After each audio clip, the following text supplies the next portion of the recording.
सन 1980 की बात है। सुजानपुर गांव में रहने वाले लोग शाम ढलते ही अपने अपने घरों में कैद हो जाते थे। कितना भी जरूरी काम क्यों ना हो, कोई भी घर से बाहर झांकने तक की हिम्मत नहीं कर पाता था। वजह थी एक खूनी डायन जो अपने शिकार की हड्डियां तक नहीं छोड़ा करती थी। अंधेरे में निकलने वाले कभी लौट कर नहीं आते थे। हेमंत बेटा, मेरा तो बड़ा ही जी घबरा रहा है। तेरे पिताजी का बुखार तो बढ़ता ही जा रहा है। मैंने वैद्य जी की दवा भी दी है, पर उसका कोई असर नहीं हो रहा। तू घबराती क्यों है माई? पिताजी के माथे पर ठंडे पानी की पट्टी रख, जल्दी ही बुखार उतर जाएगा। सब कुछ करके देख लिया बेटा, इनकी हालत में कोई सुधार नहीं हो रहा है। मेरा तो दिल बैठा जा रहा है, इनकी तबीयत बिगड़ती जा रही है। अच्छा माई तू रो मत, मैं अभी जाकर डॉक्टर को बुला लाता हूँ। बाबू जल्दी ठीक हो जाएंगे। ये क्या कह रहा है बेटा? तू तो जानता है कि रात के अंधेरे में गांव से निकलने वालों को वो खूनी डायन जिंदा नहीं छोड़ती है। तू कहीं नहीं जाएगा, समझा? तू मेरी फिक्र मत कर माई, मुझे कुछ नहीं होगा। मैं 1 घंटे में लौट आऊंगा, तब तक तू बाबू का ख्याल रखना। ठीक है बेटा, पर बहुत सावधानी से जाना। मुझसे तेरे बापू की ये हालत देखी नहीं जा रही। इन्हें जल्दी इलाज नहीं मिला तो कहीं कुछ हो ना जाए, ये सोचकर जी घबरा रहा है। हेमंत अपनी बैलगाड़ी पर लालटेन लटकाकर अंधेरे को चीरता हुआ तेजी से आगे बढ़ गया। बैलों की गले की घंटियों की आवाज धीरे धीरे कम होती चली गई। हेमंत को निकले हुए कुछ 20 मिनट ही हुए होंगे कि तभी गांव की मोड़ पर पुराने बरगद के पास पहुंचकर हेमंत को बीच रास्ते पर काला लबादा ओढ़े एक साया नजर आता है, जिसे देखकर बैल भी आगे नहीं बढ़ पा रहे थे। हे भगवान, ये क्या बला है? कहीं ये वही डायन तो नहीं? इसे देखने के बाद मेरे बैल भी डर रहे हैं। हेमंत हिम्मत जुटाए बैलगाड़ी से नीचे उतरा और हाथों में लालटेन लिए साए के नजदीक पहुंचा। पर जैसे ही लालटेन की रोशनी में हेमंत ने उस साए का चेहरा देखा तो उसका विभत्स चेहरा देखकर हेमंत का कलेजा कांप गया। उसके हाथों से लालटेन गिर चुकी थी और उसकी हृदय विदारक चीख से पूरा वातावरण दहल उठा। भगवान, मेरे बेटे की रक्षा करना। उसे गए 1.5 घंटे गुजर चुके हैं और अभी तक लौट कर क्यों नहीं आया? कहीं ऐसा तो नहीं? नहीं, मेरा बेटा आता ही होगा। कुछ देर बाद शांति काकी को बैलों के गले में बंधी घंटियों की आवाज नजदीक आती सुनाई पड़ती है। भगवान का लाख लाख शुक्र है, मेरा बेटा डॉक्टर बाबू को लेकर लौट आया है। पर बाहर अंधकार में बैलों की घंटियों की आवाज के अलावा उसे कुछ दिखाई नहीं पड़ता। हेमंत बेटा, तू आ गया और लालटेन क्यों बुझा रखी है? जल्दी से डॉक्टर बाबू को अंदर लेकर आ जा। तू कुछ बोलता क्यों नहीं बेटा?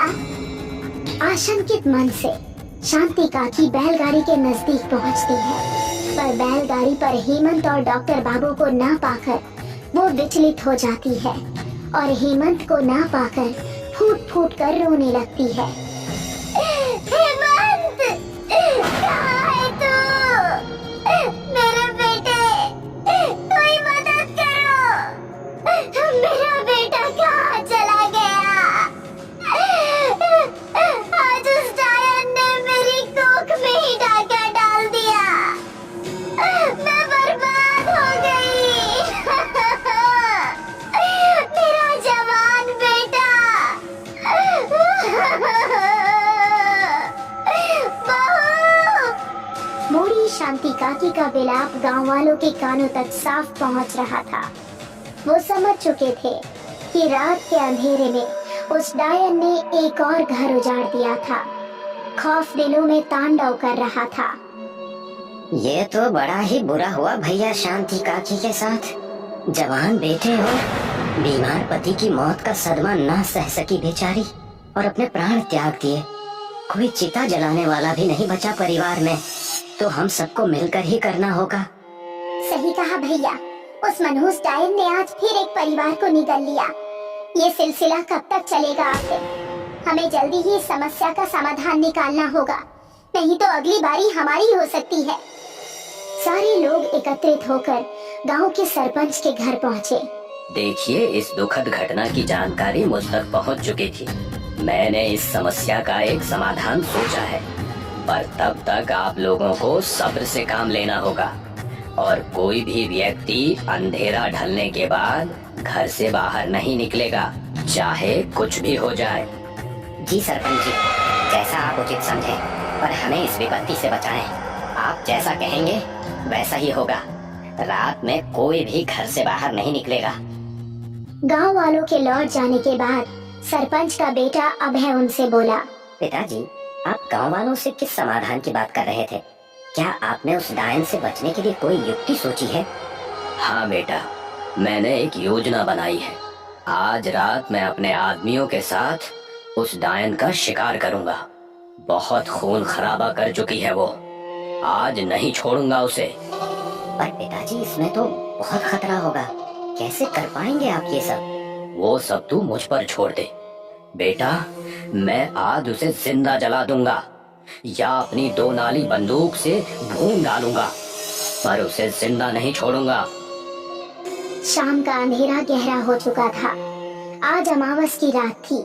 अंधकार पहले से ज्यादा घना हो रहा था। दूर कहीं कुत्तों की रोने की आवाजें माहौल को और भयावह बना रही थी। गांव के सुनसान रास्ते पर बैसाखी का सहारा लिए एक अधेड़ व्यक्ति आगे बढ़ रहा था। सन्नाटे को चीरती उसकी बैसाखी की आवाज दूर तक सुनाई दे रही थी। हे भगवान, आसमान में तैरती हुई ये क्या बला नीचे आ रही है?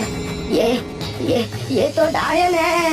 डायन, डायन, सरपंच जी बचाइए मुझे। शिकार को देखते ही डायन जैसे ही उसे दबोचने के लिए उसके नजदीक पहुंचती है, ठहर जा कातिल डायन, बहुत हो चुका तेरा खूनी खेल। आज तू हमारे हाथों से बचकर नहीं जा पाएगी। अचानक से अंधेरे में छिपे सरपंच के 8-10 लोग हाथों की मशाल को सुलगा लेते हैं और उस अपाहिज व्यक्ति के पास खड़ी डायन को चारों तरफ से घेर लेते हैं। सरपंच अपनी बंदूक डायन की तरफ तान देता है। खूनी डायन, ये सब तुझे फंसाने की हमारी योजना थी। आखिरकार तू हमारे जाल में फंस ही गई। बंदूक ताने सरपंच के आदमी घेरा बनाए धीरे धीरे डायन की ओर बढ़ने लगे, पर इससे पहले वो उस तक पहुंचते, डायन उस अपाहिज आदमी को उठाकर हवा में तैरती हुई एक ओर जाने लगती है।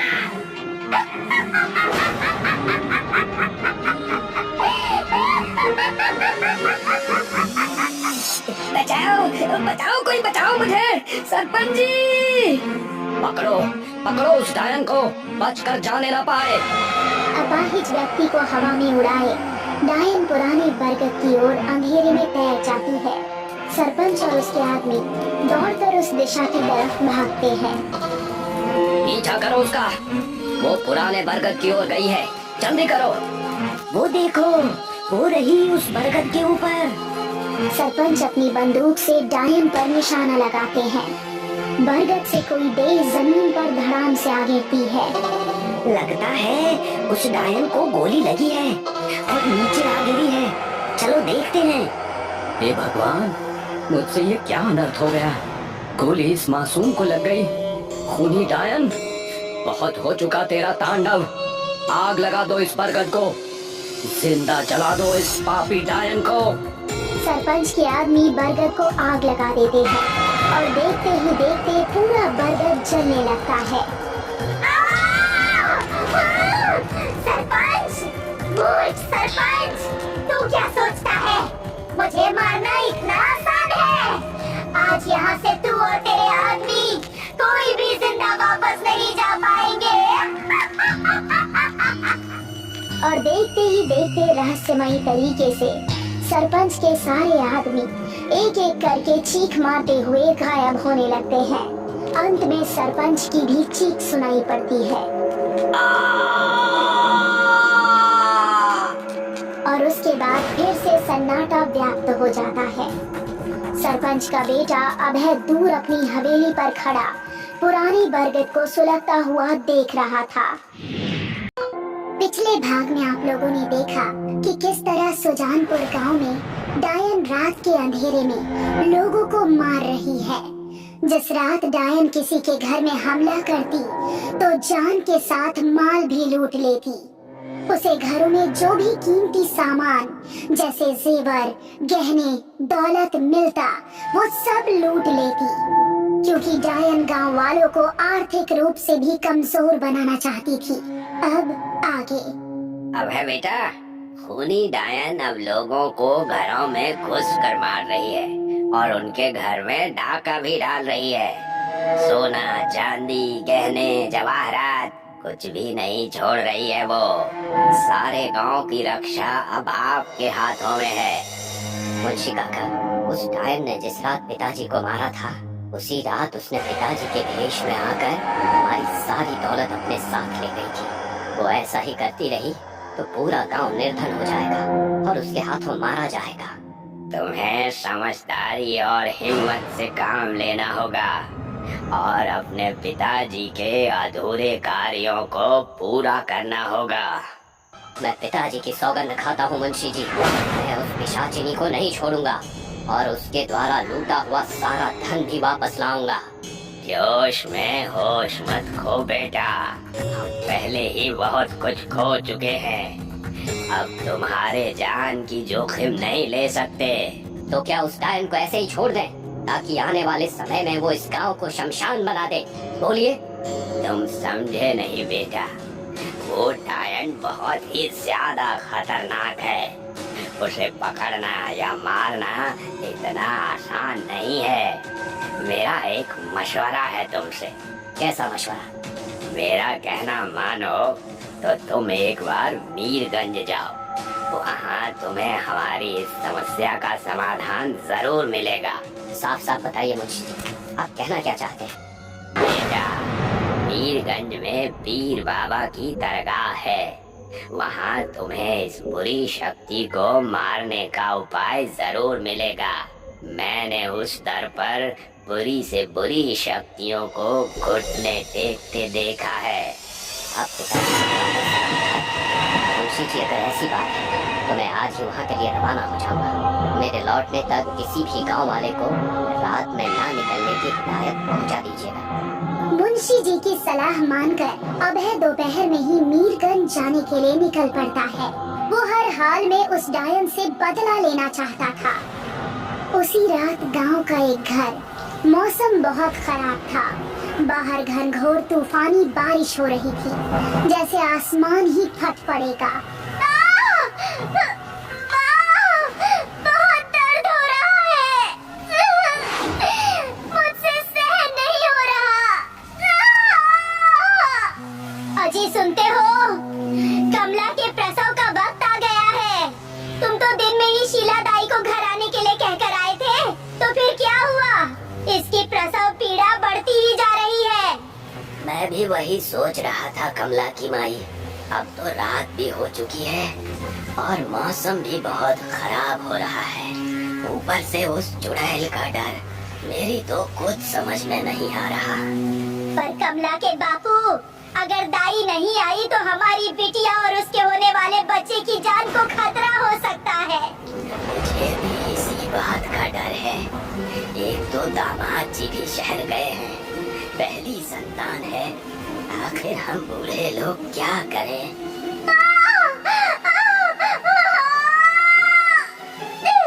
शीला ताई को बुला लो,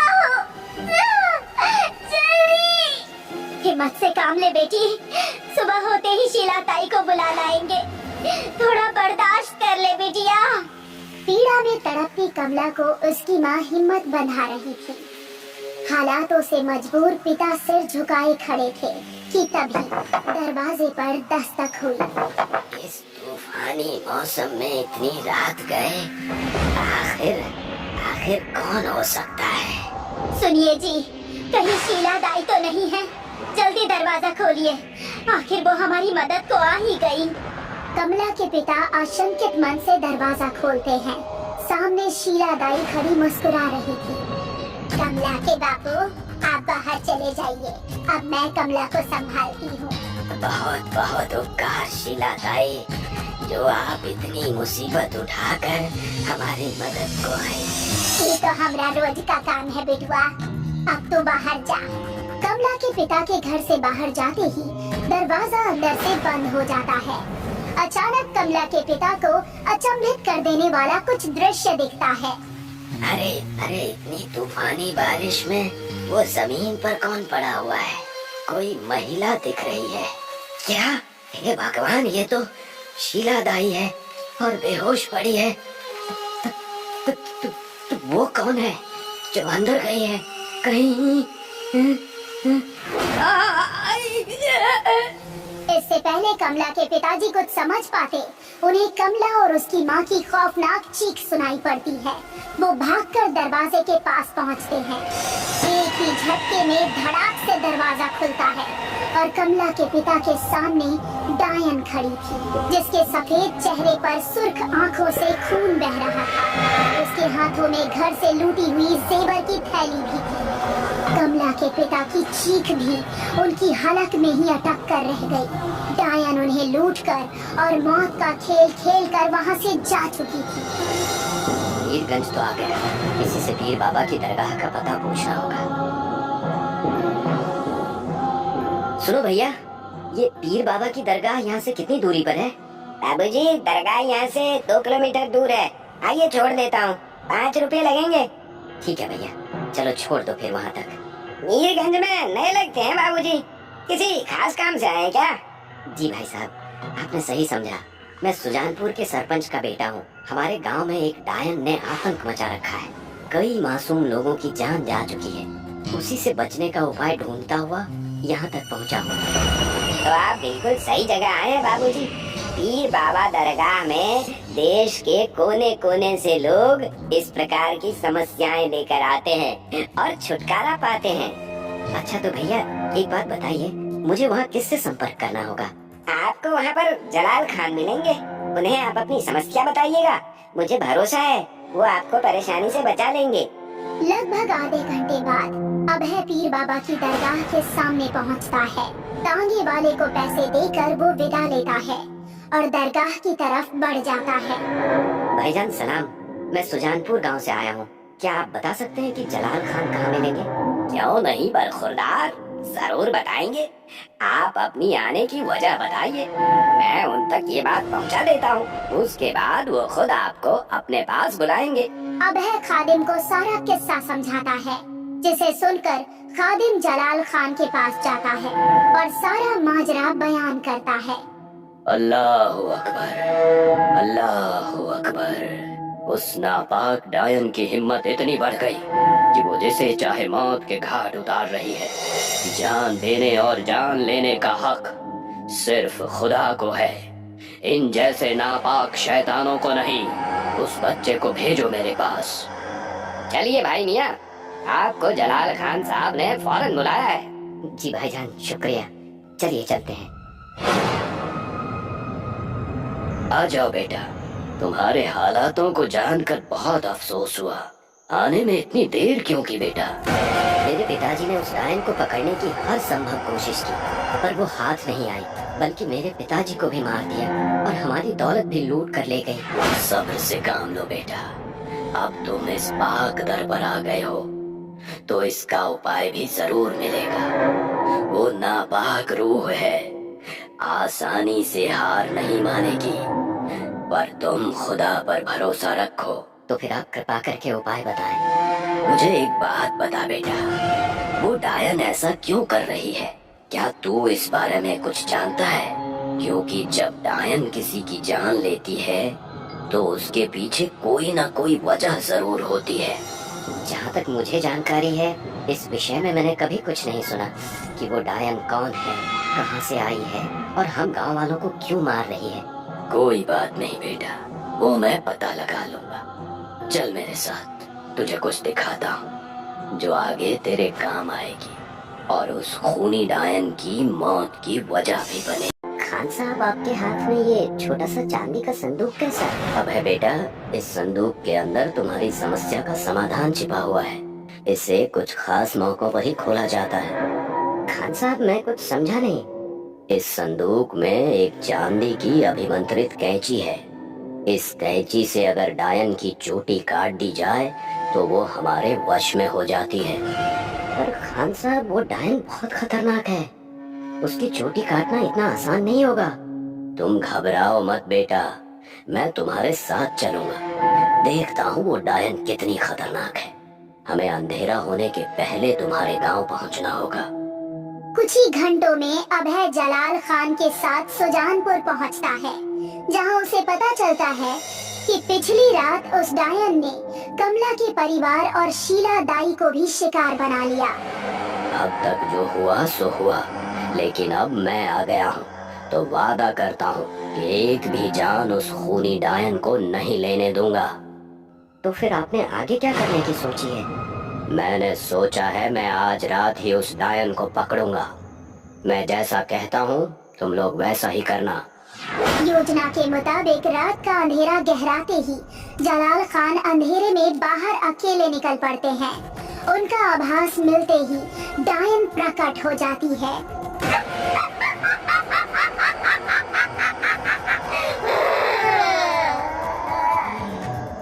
डायन जैसे ही जलाल खान को उठाने की कोशिश करती है, उसे एक करंट जैसा झटका लगता है और वो थोड़ी दूर हवा में उड़ जाती है। आखिर तू आ ही गई ना नापाक डायन। मैं जानता था तू मेरा शिकार करने जरूर आएगी। कौन है तू? और इस गांव में क्या कर रहा है? तू तो यहाँ का रहने वाला नहीं लगता। लगता है तू मुझे वश में करने आया है। चला जा यहाँ से। तूने सही पहचाना खूनी डायन। आज तू मेरे हाथों से बच के नहीं जा पाएगी। तू मुझे नहीं पकड़ सकता। मेरी तुझसे कोई दुश्मनी नहीं है। भाग जा यहाँ से तू। देखते ही देखते डायन हवा में कहीं विलीन हो जाती है। तभी एक तरफ छिपे हुए अभय और उसके आदमी जलाल खान के पास पहुंचते हैं। खान साहब, वो तो आपके हाथ से बचकर निकल गई। वो आपको मारना नहीं चाहती। ऐसा क्यों? मेरा शक सही निकला। वो डायन सिर्फ इस गांव वालों से किसी का बदला ले रही है। मैं इस गांव का नहीं हूँ, इसलिए वो मुझे नुकसान नहीं पहुंचाना चाहती। अब आप उसे कैसे पकड़ेंगे? वो तो भाग गई है। क्या तुम लोग मुझे बता सकते हो कि मैं कहाँ छुप सकता हूँ? कोई ऐसी जगह जहाँ कोई आता जाता ना हो और अंधेरा हो। हाँ, यहाँ से कुछ दूर एक अंधेरी और पुरानी बावड़ी है। वहाँ कोई भी नहीं जाता। वो जगह खंडहर हो चुकी है। तो फिर उस डायन का डेरा जरूर वहीं होगा। तुम अपने आदमी को वापस भेज दो और मेरे साथ चलो। अभय और जलाल खान पुरानी बावड़ी की तरफ बढ़ जाते हैं। आधे रास्ते पर पहुंचने के बाद उन्हें रास्ते पर जाती कोई महिला दिखाई देती है। ये तो शीला ताई है। अरे शीला ताई, इतनी रात गए कहाँ जा रही हो? क्या तुम्हें उस डायन से डर नहीं लगता?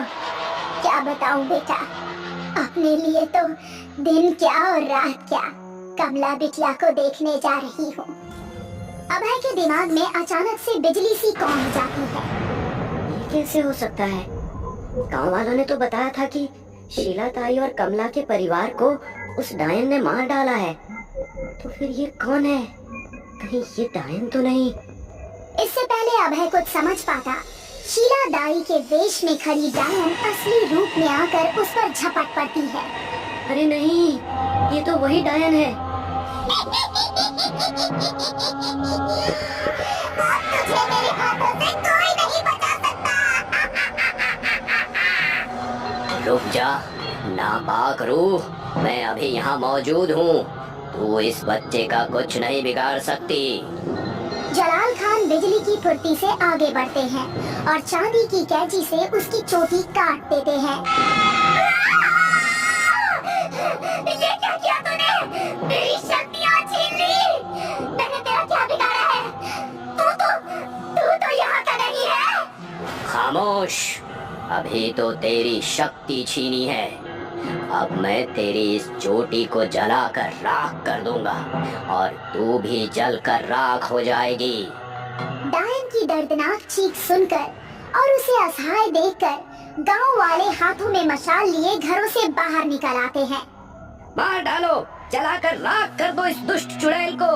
हाँ, जान से मार दो इसे, इसने बहुत घर उजाड़े हैं। मार डालो। गांव वालों को चुड़ैल की तरफ बढ़ते देख ठहर जाओ, कोई कुछ नहीं करेगा इसे। अरे ये क्या कह रहे हैं खान साहब? आप इसे मारने से हमें क्यों रोक रहे हैं? आप भी तो इसे यहाँ मारने ही आए थे ना? मैं बिना वजह जाने किसी की जान नहीं लेता, भले ही वो शैतानी रूह क्यों ना हो। बता डायन, तू इन गांव वालों को क्यों मार रही थी? आखिर क्या बिगाड़ा था इन्होंने तेरा? इन गांव वालों ने मुझ पर बड़ा अत्याचार किया है। बात 100 साल पुरानी है। मैं इसी गांव में अपने पति और 2 बच्चों के साथ रहा करती थी। एक दिन गांव के लोगों ने मुझे डायन घोषित कर दिया। मैंने लाख सफाई दी कि मैं डायन नहीं हूँ, मुझे छोड़ दो, पर ये लोग नहीं माने और मुझे और मेरे परिवार को हमारे ही घर में जिंदा जला दिया। और जिन्होंने तुझे जिंदा जलाया था उनमें से सारे लोग अब मर चुके हैं। 100 साल पुराना कोई भी इंसान अब इस गांव में मौजूद नहीं है। फिर तू क्यों इन बेकसूर लोगों की जान ले रही है? जिस तरह इस गांव के लोगों ने मेरे हंसते खेलते परिवार की खुशियां छीन कर हमें अकाल मौत मरने के लिए मजबूर कर दिया था, तभी मैंने कसम खाई थी कि मैं इस गांव का अस्तित्व ही मिटा डालूंगी। अब तक तूने अपनी नादानी के चलते जो किया सो किया, पर अब तेरा ये मौत का सिलसिला यहीं खत्म कर दे, नहीं तो तुझे इसी वक्त जलाकर भस्म कर दूंगा, समझी तू? मेरी चोटी वापस कर दे खान। मैं आज के बाद इन गांव वालों की जान नहीं लूंगी और मरने वाले सभी गांव वालों की अस्थियां भी लौटा दूंगी। बता, मरने वाले गांव वालों की अस्थियां कहाँ छुपाई है तूने? और वादा कर कि आज के बाद तू कभी किसी की जान नहीं लेगी। मैं वादा करती हूँ कि आज के बाद किसी की जान नहीं लूंगी और मरने वाले सभी लोगों की अस्थियां पुरानी बावड़ी के तहखाने में मिल जाएंगी। खान साहब, इस डायन की बात का भरोसा कभी मत करना। ये जरूर धोखा देगी और फिर से गांव वालों की जान लेगी। डरने की जरूरत नहीं है अभय। डायन कभी किसी से झूठा वादा नहीं करती और अपना ठिकाना कभी नहीं बताती। ये सच कह रही है। हम पहले पता लगाएंगे कि ये डायन सच कह रही है या नहीं। सभी लोग अंधेरी बावड़ी में चलो। अंधेरी बावड़ी में मशाल लेकर जब सभी गांव वाले नीचे पहुंचते हैं तो वहां का नजारा देखकर कांप उठते हैं। चारों तरफ नर कंकाल फैले हुए थे। उनके पहने हुए कपड़ों से गांव वालों ने अपने परिजनों की पहचान की। नए सरपंच अभय भैया की जय हो। उन्होंने न केवल खूनी डायन से गांव वालों को बचाया, बल्कि हमारे परिजनों के शव भी दिलवा दिए। अब हम उनका अंतिम संस्कार कर सकेंगे। सुजानपुर गांव अब डायन के आतंक से मुक्त हो चुका था। जलाल खान डायन की चोटी उसे लौटा देते हैं और डायन अपनी शक्ति मिलते ही हमेशा के लिए उस गांव को छोड़कर चली जाती है। खान साहब, आपका बहुत बहुत शुक्रिया जो आपने हमारे गांव को इतनी बड़ी मुसीबत से बचाया। आपका एहसान रहेगा हम लोगों पर। अब है बेटा, जो होता है ऊपर वाले की मर्जी से होता है। मैं अब निकलता हूँ। तुम इस गांव की तरक्की की नई शुरुआत करो।